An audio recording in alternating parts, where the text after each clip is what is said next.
మయా since 1971 అంటే దాదాపుగా 50 సంవత్సరాలు అయిపోయిందా ఇది పెట్టి.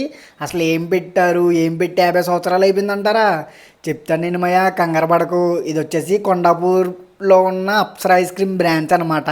చిన్నప్పుడు గంట కొట్టిన వెంటనే గొంతులు వేసుకుని వెళ్తాం కదా, అలా గొంతులు వేసుకుని వెళ్ళిపోయాను మయ్య. ఇది చూసిన వెంటనే లోపలికి వెళ్ళానో లేదో కాసేపు మైండ్ ఏం పని చేయలేదు మాయ. ఫుల్ ఏసీ పెట్టి ఆ అంబియన్స్ చూసి అలా కాసేపు కూర్చుంటే ఉందమాయ, అదిరిపోయింది. ఎక్కువసేపు కూర్చొనివ్వరు కదా అని చెప్పి వెళ్ళి ఐస్ క్రీమ్స్ ఇచ్చేసామన్నమాట ఆర్డర్.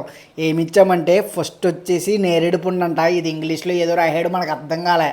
సో అదొక స్కూప్ ఇచ్చుకున్నాం, దాంతోపాటు బ్రౌనీ ఒకటి ఇచ్చుకున్నాం మాయ. అసలు వీటితో పాటు non sugar, sugar less, sugar added అన్ని ఐస్ క్రీమ్స్ ఉన్నాయన్నమాట. ఫస్ట్ మనమైతే నేరేడు పండుగ ఉంది కదా, అది టేస్ట్ చేద్దాం. ఇది వచ్చేసి అచ్చం దాని పల్పు తీసేసి ఐస్ క్రీమ్లో కలిపినట్టు నీట్గా సూపర్ ఉందన్నమాట. నేరేడు పండు ఇష్టమైన వాళ్ళు పక్కాగా ట్రై చేయండి. నెక్స్ట్ వచ్చేసి బ్రౌనీ. ఇదైతే ఎవరికైనా నచ్చేసిద్ది, నాకు ఇంకా బాగా నచ్చేసింది. ఇక్కడ సూపర్ ఉంది. నెక్స్ట్ వీడియోలోకి వెళ్తాం. ఉంటాను మరి. Please do subscribe and like.